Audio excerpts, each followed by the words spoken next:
Bonjour à toutes et à tous, il est 15 heures. Bienvenue dans cette édition de l'actualité au programme aujourd'hui. Tadjoura, 25 ans d'autonomisation des femmes célébrées aux côtés de la Première Dame.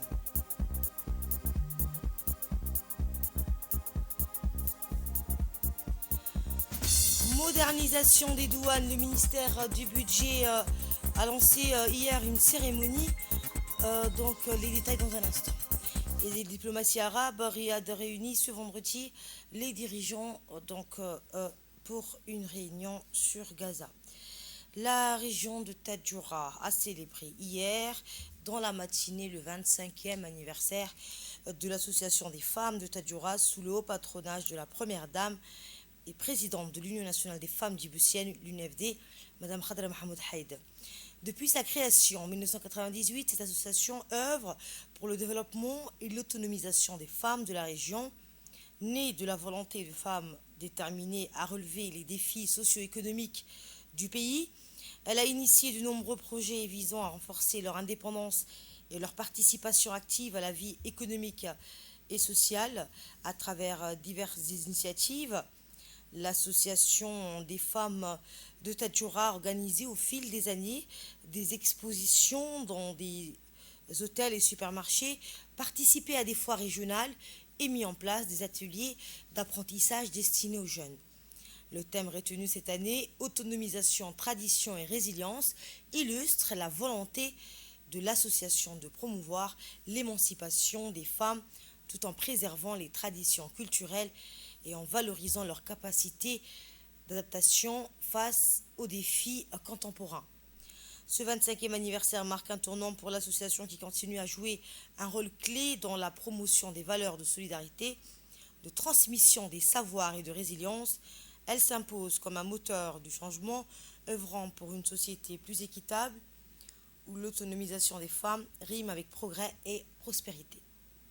La cérémonie a rassemblé de nombreuses personnalités, parmi lesquelles des représentants du gouvernement, des autorités locales, des partenaires de l'UNFD, ainsi que des membres de la société civile et de la communauté féminine de Tadjoura. La présence de la Première Dame, Mme Khadra Mahmoud Haïd, témoigne de son engagement indéfectible en faveur des droits des femmes et de leur autonomisation.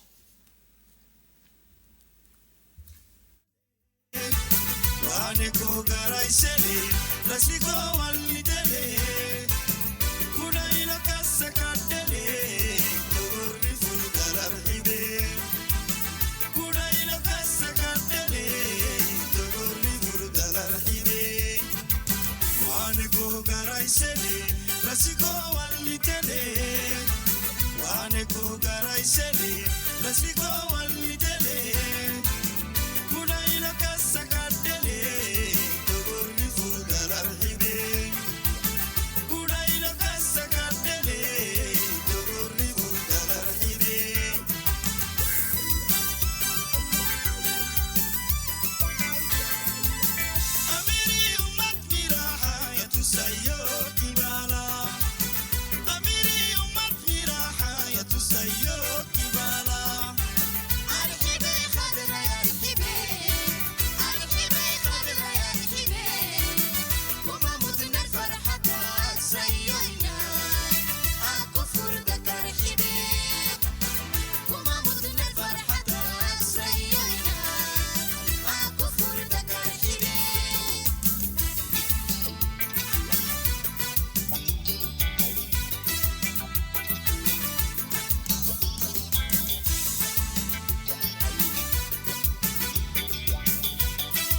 Sayo hina ita ya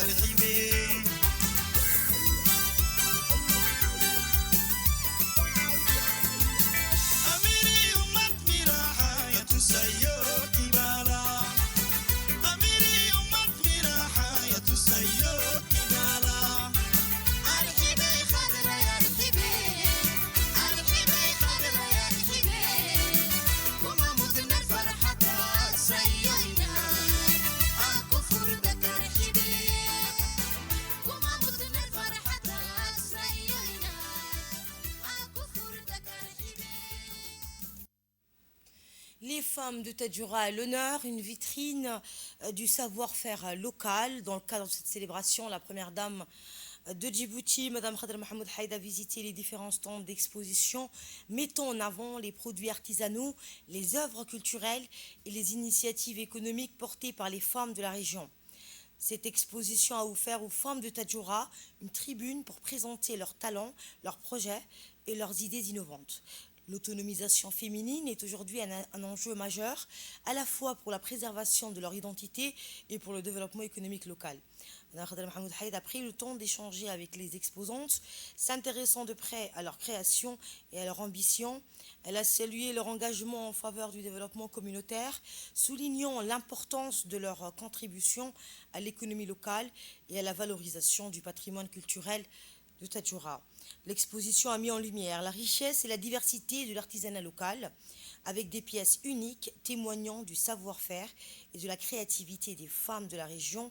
Ces réalisations reflètent à la fois la profondeur de leur héritage culturel et leur détermination à relever les défis socio-économiques. Au-delà de son aspect économique, cet événement a permis de valoriser le rôle essentiel des femmes de Tadjoura qui œuvrent avec passion pour promouvoir un travail collectif et une dynamique de développement durable.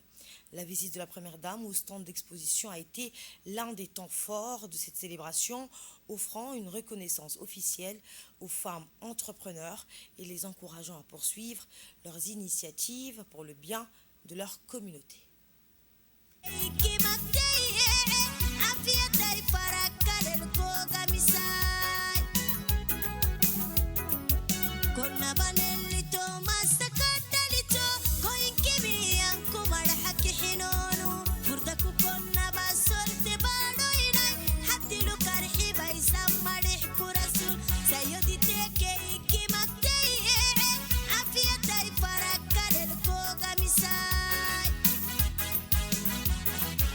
تقري كما تقاي أيونتي كوا الورا كما ما تفرحتاي عدو فرد الرحيم رسيت وقرب كما ما تاي كما نو أمتي فويتاي خضر بارينا أتحدي لنا حتى بلدتو سلمي عي سلام الحليك ورسول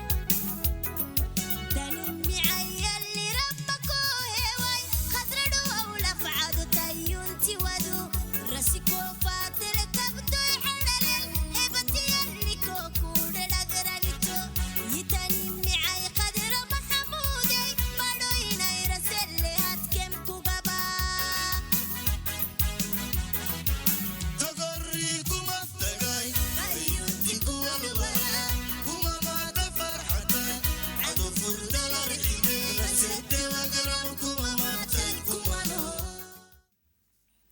Tadjoura a célébré donc le 25e anniversaire de son association des femmes dans une ambiance festive. La célébration du 25e anniversaire de l'association des femmes de Tadjoura a vibré au rythme des mélodies traditionnelles, offrant une ambiance musicale empreinte de culture et d'émotion. Eh bien, les festivités ont été sublimées par des spectacles folkloriques animés par diverses troupes artistiques nationales. Regardez. haweenba kolay meel ka soo gala duubaaba iyo dhiirigeli waxay ka geystaanba kama gaabiyaan waajibkii kaga gudboonaa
غليتو سلمي عيسى من حليك رسول haweenku waa nolosha shayga aadamaha u mudan oo waa dugsiga hooyo horta dunida laga aflixi hoose lagu daydo beri hooyay waa adiga haweenku waa nolosha shayga aadamaha u mudan oo waa dugsiga hooyo horta dunida laga aflixi hoose lagu dayda beri hooyay waa adiga halgankii gobonimada haweenkaalintay galeen hubkay qaateen ragoogay hareer socdeen hantiyo maalbay naftooda u hureen xornimo haweenku nabadayo midnimaday u hiliyaan horow markaan gaadhnay intisaa siyaasadeen looma kala harin hormoodu haweenka yahay La présidente de l'association des femmes de Tadjoura et fondatrice même de l'association, Madame Hasna Hassan Ali, a pris la parole pour dresser un bilan des réalisations de l'association et partager les perspectives d'avenir. Elle a également souligné l'importance de la solidarité féminine et des actions collectives pour surmonter les défis qui persistent. On l'écoute. Quart de siècle d'histoire, de lutte, de progrès, mais aussi de défis, de sacrifices et d'espoir. Grâce à l'accompagnement innombrable de la première dame, Madame Khadra Mahmoud Haid,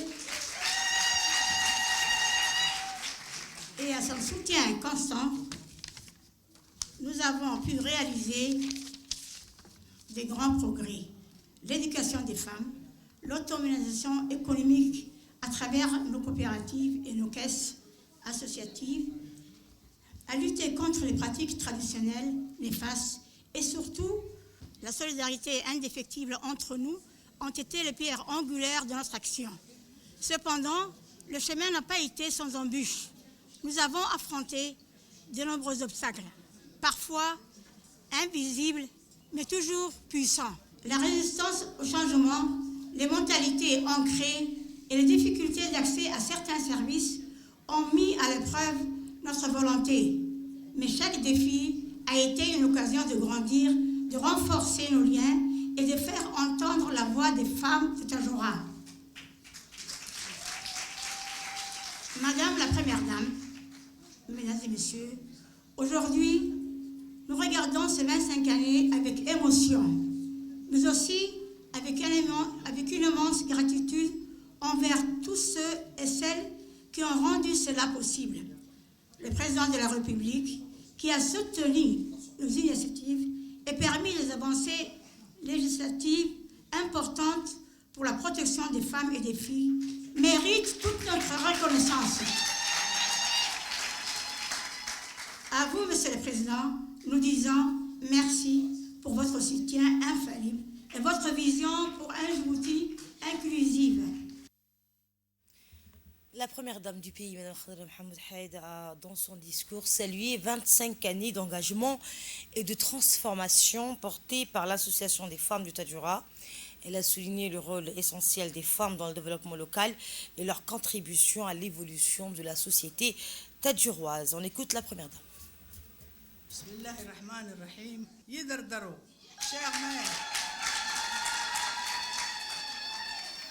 sœurs et filles de Tadjoura, mesdames et messieurs, c'est avec une immense fierté et une profonde émotion que nous nous réunissons aujourd'hui pour célébrer un quart de siècle d'engagement, de travail acharné, de transformation au sein de l'Association des femmes de Tadjoura.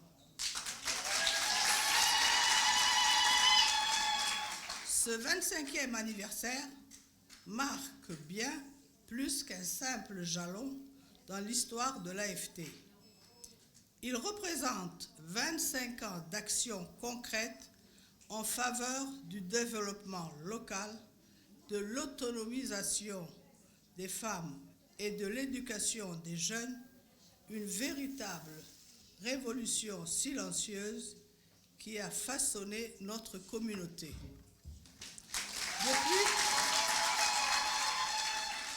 Depuis son indépendance, notre pays a entamé une transformation profonde, marquée par la construction de nouvelles institutions, le développement de l'éducation et de l'ouvrage économique.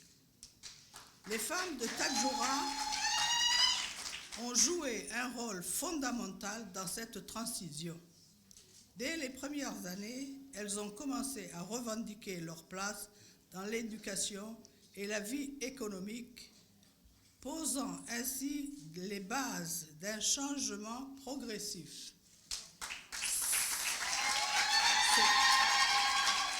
Ce désir de changement a été le moteur d'initiatives audacieuses qui ont permis aux femmes de s'affirmer comme des piliers de la société tadjouroise.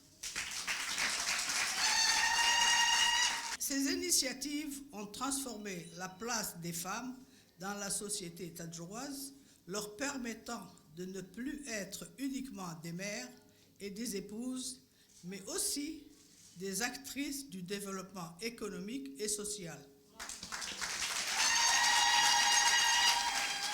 Grâce à leur détermination, les femmes de Tadjoura ont réussi à se hisser à des postes de décision, à créer des entreprises et à participer activement à la vie politique de notre pays.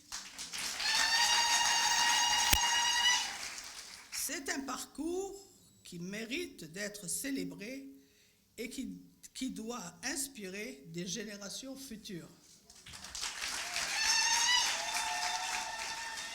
Mesdames et messieurs, aujourd'hui, en regardant le chemin parcouru depuis l'indépendance, vous pouvez être fiers de ce que vous avez accompli. La femme de Tadjoura s'est levée, a lutté et continue de bâtir l'avenir avec détermination. Elle incarne l'esprit d'innovation et de résilience qui définit notre belle région. Je tiens à saluer le travail remarquable des membres de l'Association des femmes de Tadjoura, des formatrices et des bénévoles qui, avec passion et détermination, font vivre cette belle initiative. Votre engagement, votre solidarité et votre persévérance ont permis de transformer des vies et de semer l'espoir dans de nombreux foyers. Poursuivant son intervention, la première dame a indiqué que l'association des femmes de Tadjoura continue d'être un moteur de progrès et d'innovation pour la communauté.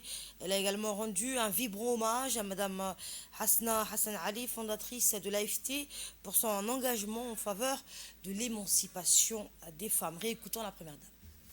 L'AFT a su également évoluer avec son temps et continue d'innover pour répondre aux défis d'aujourd'hui et de demain, tout en restant fidèle à sa mission originelle. Je veux aussi adresser un message à toutes celles et ceux qui bénéficient des formations et des programmes de l'AFT. Vous êtes les architectes de votre propre avenir.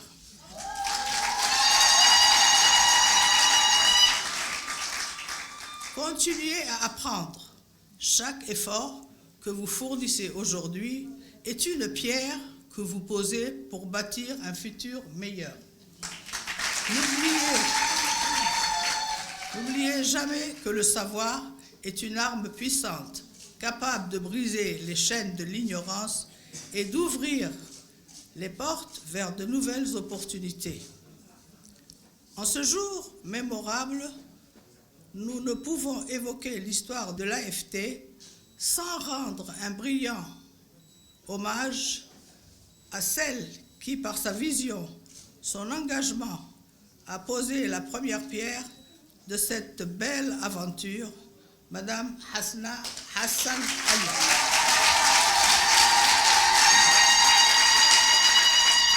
Grâce à son courage, à son leadership, à son amour incommensurable pour sa communauté, elle a su mobiliser les femmes de tout horizon pour défendre un idéal commun, l'émancipation des femmes de Tadjoura. Elle n'a pas seulement fondé une association, elle a bâti une institution, un refuge, une école de vie, un tremplin pour des centaines de femmes et de jeunes filles.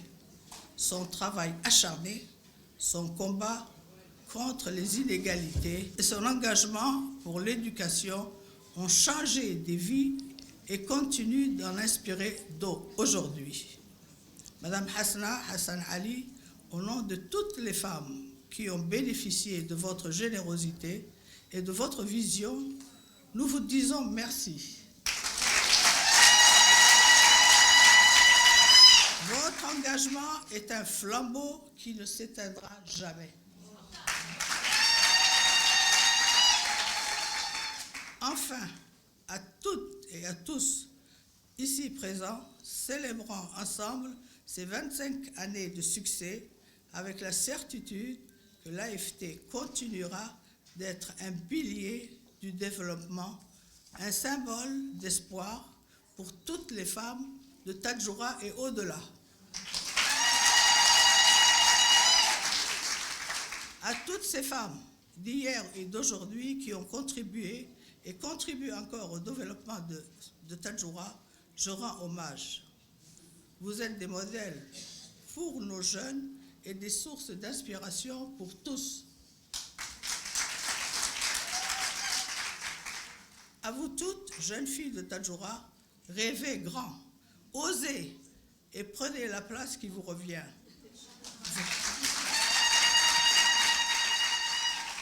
Votre avenir est entre vos mains. Vive les femmes de Tadjoura, vive la République de Djibouti.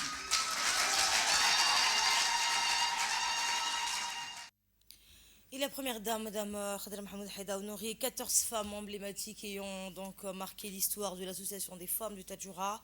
Cette cérémonie organisée à l'occasion du 25e anniversaire de l'association a rendu hommage à leur engagement et à leur contribution majeure à l'émancipation des femmes ainsi qu'au développement social de la région.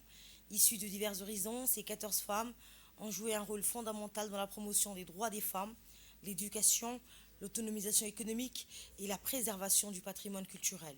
Leur action au sein de l'AFT a permis d'améliorer les conditions de vie de nombreuses femmes à Tadjoura et d'inspirer les jeunes générations.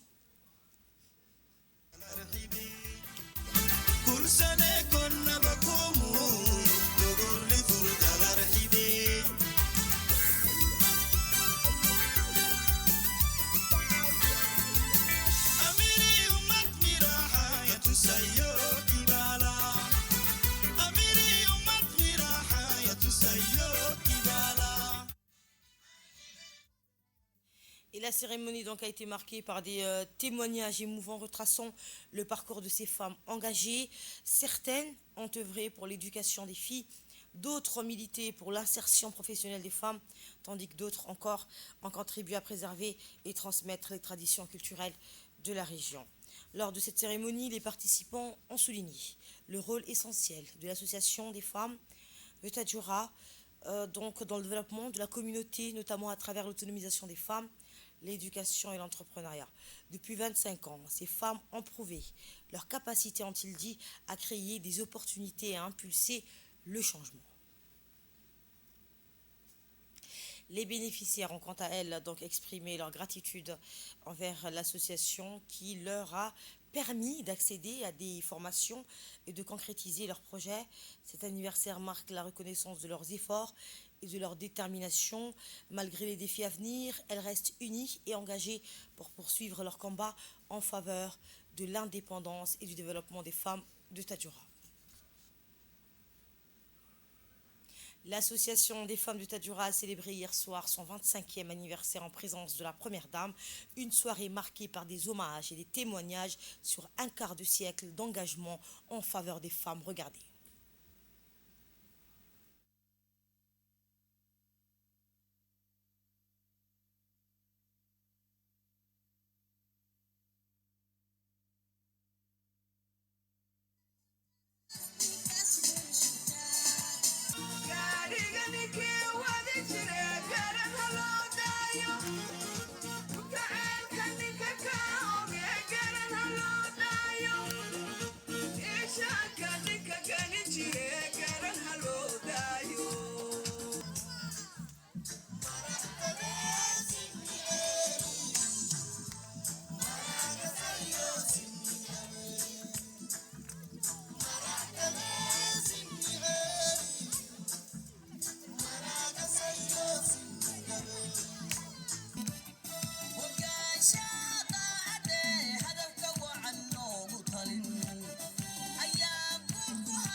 d'autres ont milité donc pour l'insertion professionnelle des femmes. Et dans l'actualité également, lancement du plan stratégique de modernisation des douanes. La Direction générale des douanes et des droits indirects a officiellement lancé hier son plan stratégique de modernisation lors d'une cérémonie tenue au Kempinski Palace Hotel sous le haut patronage du ministre du Budget. Présidé par le ministre du Budget, Ousmane Ibrahim Roble, et le directeur général des douanes et des droits indirects, Ouled Ahmed Youssouf, cette rencontre a marqué le début d'une réforme ambitieuse menée en partenariat avec le Centre d'assistance technique du FMI pour le Moyen-Orient. Dans un contexte donc de mondialisation croissante, la douane djiboutienne s'engage dans un processus de modernisation afin de renforcer son rôle stratégique et de positionner Djibouti comme une plateforme logistique régionale de premier plan. Cette initiative s'aligne sur les priorités nationales et la réforme des finances publiques.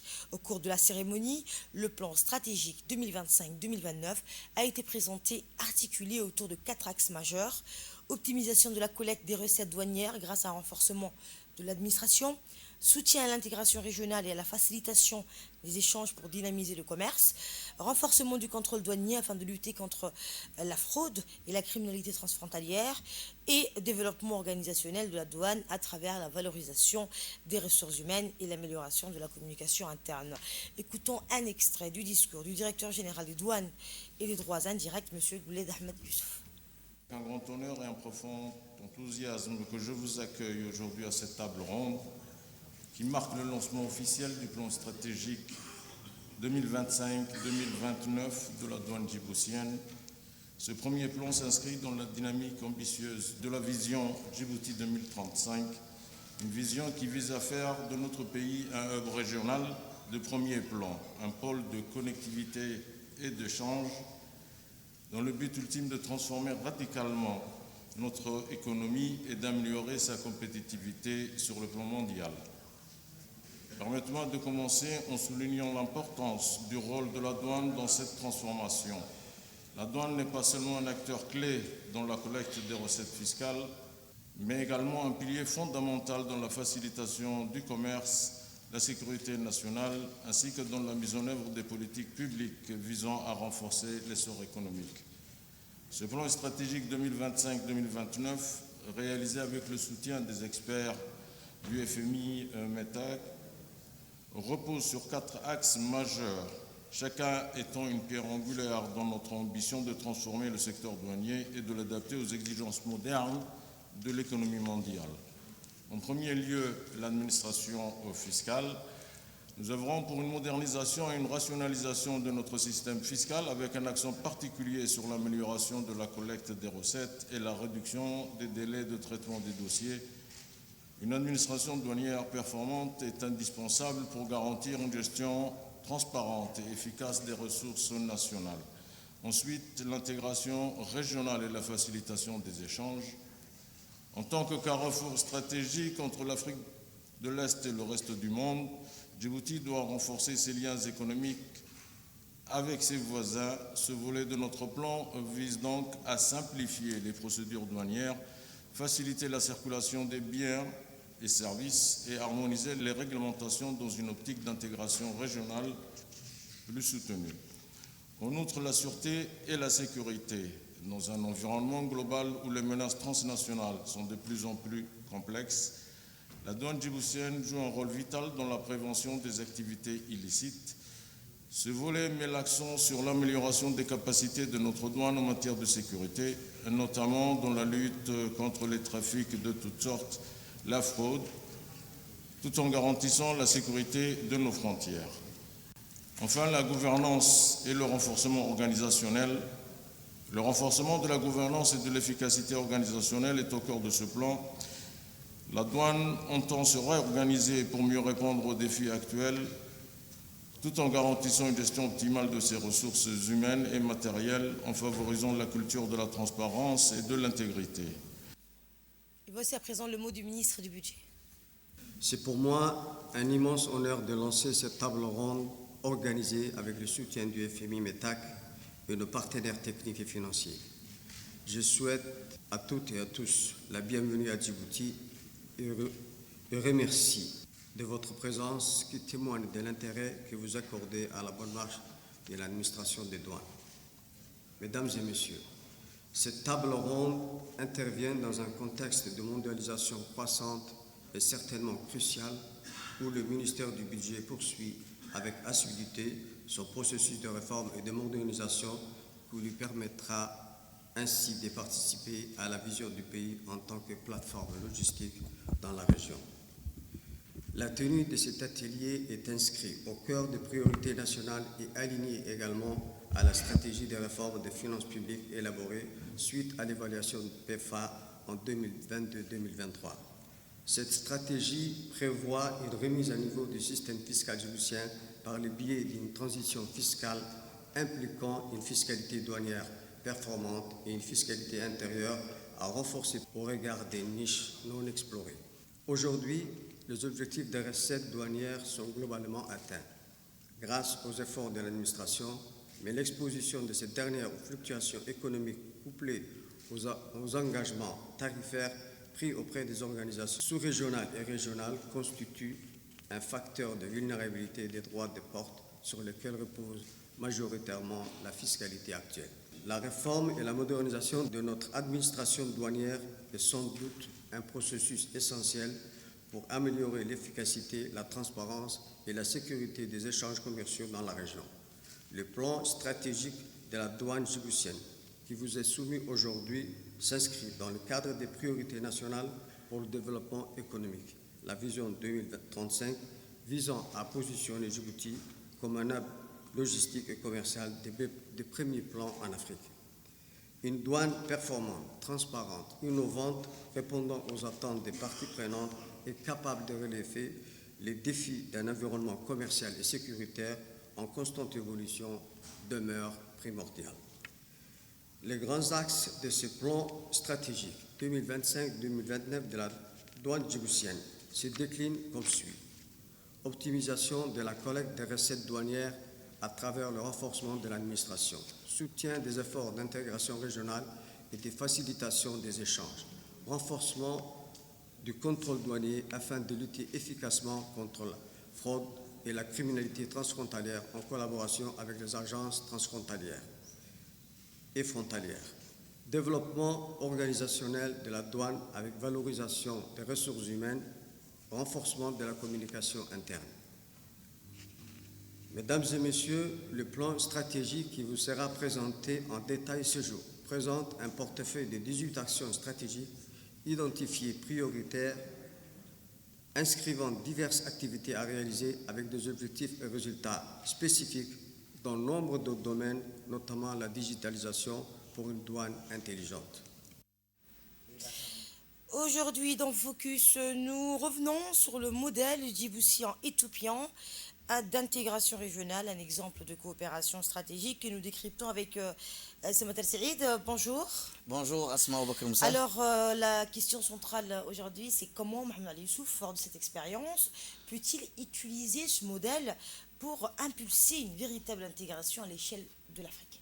Eh bien, Asma, c'est effectivement la question cruciale, car Mohamed Ali Youssouf arrive à la tête de la Commission de l'Union africaine avec un atout majeur, une crédibilité. Il n'est pas un théoricien de l'intégration, il est un praticien. Il a construit un modèle qui fonctionne même s'il est imparfait. Et c'est ça à savoir qu'il doit maintenant mettre au service du continent. La première façon, c'est Djibouti-Éthiopie. C'est la priorité aux infrastructures.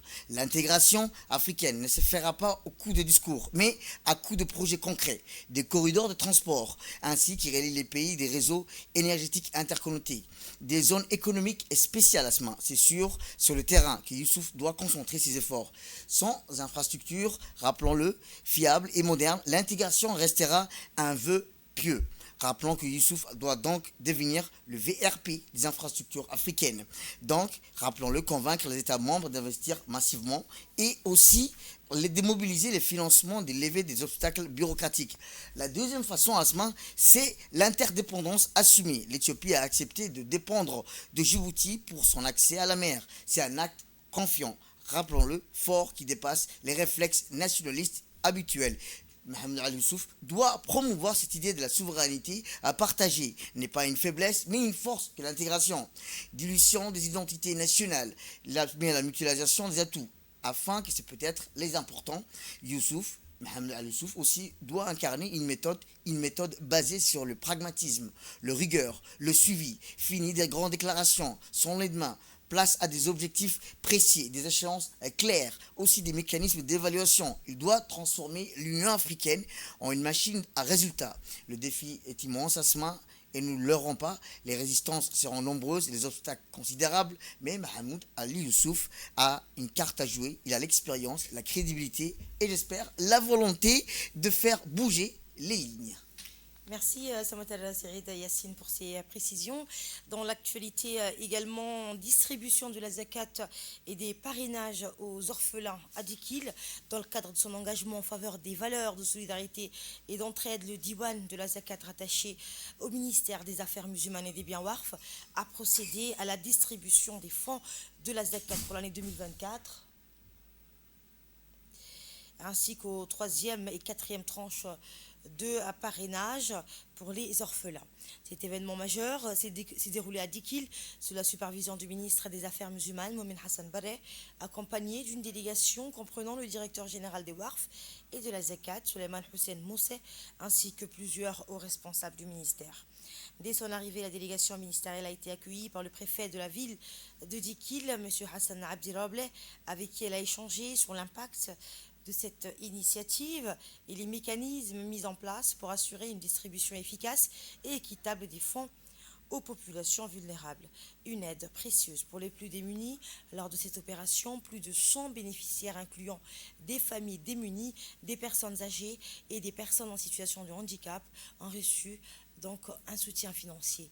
Par ailleurs, plus de 80 orphelins en bénéficier du programme de parrainage.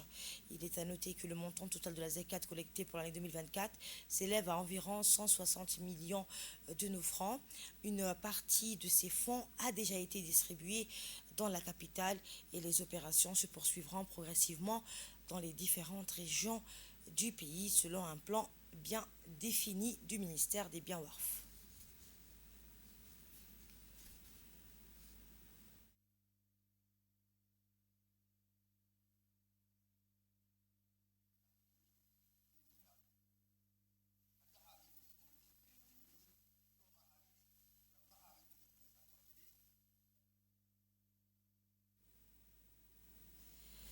Le préfet donc salue l'initiative présidentielle. De son côté, le préfet de la ville de Dikil, M. Hassan Abdirable, a exprimé sa gratitude envers la délégation ministérielle pour cette visite d'une grande importance pour les populations locales. Il a également rendu hommage au président de la République pour son initiative visionnaire ayant conduit à la création du Diwan de la Zakat, un organisme officiel dédié à la collecte et la redistribution de la Zakat, ainsi qu'au programme de parrainage des orphelins. Et ce message d'unité et de solidarité du ministre, dans son discours, le ministre des Affaires musulmanes, Momin Hassan Barre, a insisté sur l'importance de préserver les valeurs de l'unité nationale et de la coexistence sociale. Il a rappelé que la région de Dikil, surnommée la ville de l'unité, joue un rôle clé dans l'histoire du pays et incarne la diversité culturelle de Djibouti. Le ministre a également précisé que le choix de Dikil pour le lancement de cette opération de distribution n'était pas anodin. Il s'inscrit dans une démarche visant à évaluer les conditions de vie des populations locales, à renforcer les liens de solidarité et à préparer l'arrivée du mois sacré du Ramadan. Enfin, il a réaffirmé la volonté du Diwan de la Zakat de développer davantage ces mécanismes de distribution pour une aide plus efficace et durable. L'accent sera mis, a-t-il dit, sur des projets de développement permettant aux familles en difficulté de devenir progressivement autonomes afin de réduire leur dépendance à l'aide sociale. À la une également, Djibouti réaffirme son engagement en faveur de la transformation numérique. La ministre de la Communication et de la ministre de l'Économie numérique, Mariam Hamadou Ali, a pris part à la 4e Assemblée générale de l'Organisation de la coopération numérique qui s'est tenue donc hier à la mer Morte, donc en Jordanie. Membre fondateur de la DCO, Djibouti entend renforcer sa position de hub numérique en Afrique et au-delà. Cette participation s'inscrit dans la vision du président de la République qui place le numérique au cœur du développement économique et social du pays.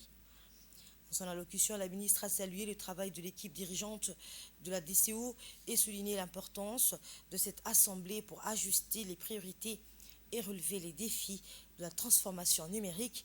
Elle a réaffirmé l'engagement de Djibouti à œuvrer donc aux côtés des autres États membres pour accélérer l'innovation et l'inclusion numérique.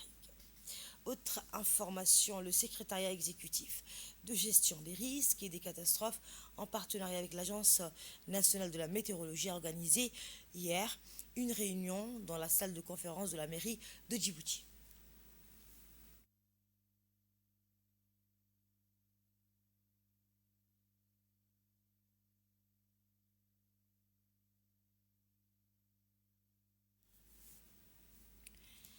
Présidé par M. Ahmed Mohamed Madar, secrétaire exécutif de gestion des risques et des catastrophes, et M. Mohamed Ismaël Nour, directeur général de l'Agence nationale de la météorologie. Cette rencontre a réuni des responsables. L'objectif principal donc, de cette réunion était d'exposer les prévisions météorologiques saisonnières pour la période de mars à mai 2025, d'analyser donc les tendances climatiques attendues, d'anticiper les risques liés aux phénomènes météorologiques extrêmes et de proposer des mesures d'adaptation et d'atténuation efficaces. À la une également, écoutons donc à présent le mot du secrétaire exécutif, intervention que nous aurons dans nos prochaines éditions. Dans l'actualité également, demain, donc samedi 22 février, est prévue une course nationale symbolique qui se tiendra devant la Smart City de Djibouti, située sur la route de Venise. L'événement a pour but de célébrer la victoire de Mohamed Ali Youssouf, récemment élu président de la Commission de l'Union africaine, tout en mettant en avant la Smart City, un projet phare du pays.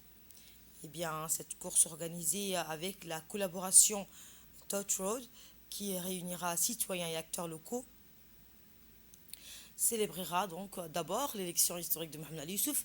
Ce succès renforce la place de Djibouti sur la scène continentale et internationale, et en parallèle, elle sera donc une vitrine pour la Smart City de Djibouti. Le départ et l'arrivée de la course se feront devant la Smart City, illustrant l'ambition de Djibouti de devenir un centre technologique majeur en Afrique de l'Est.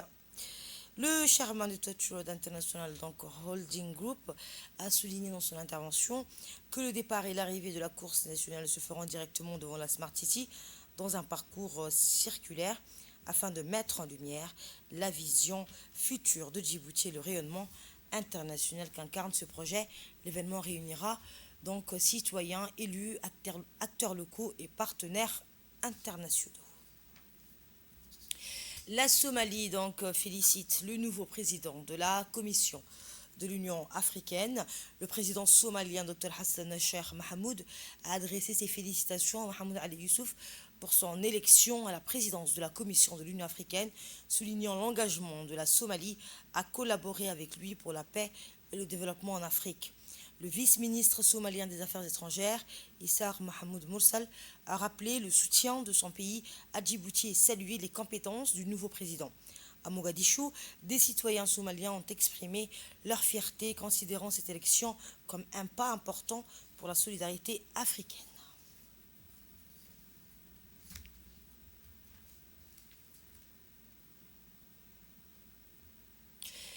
Je vous le dis en titre, Riyad convoque une réunion arabe sur Gaza. Le prince héritier saoudien Mohammed Ben Salman a invité les dirigeants des pays du Golfe, d'Égypte et de Jordanie à une réunion informelle ce vendredi à Riyad. C'est ce qu'a rapporté l'agence SPA. Les États arabes travaillent sur un plan de reconstruction de Gaza pour contrer la proposition américaine de relocalisation des Palestiniens.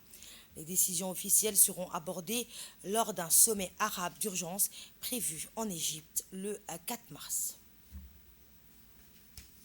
Et voilà qui met un terme à cette édition de 15h. Merci à vous de nous avoir suivis.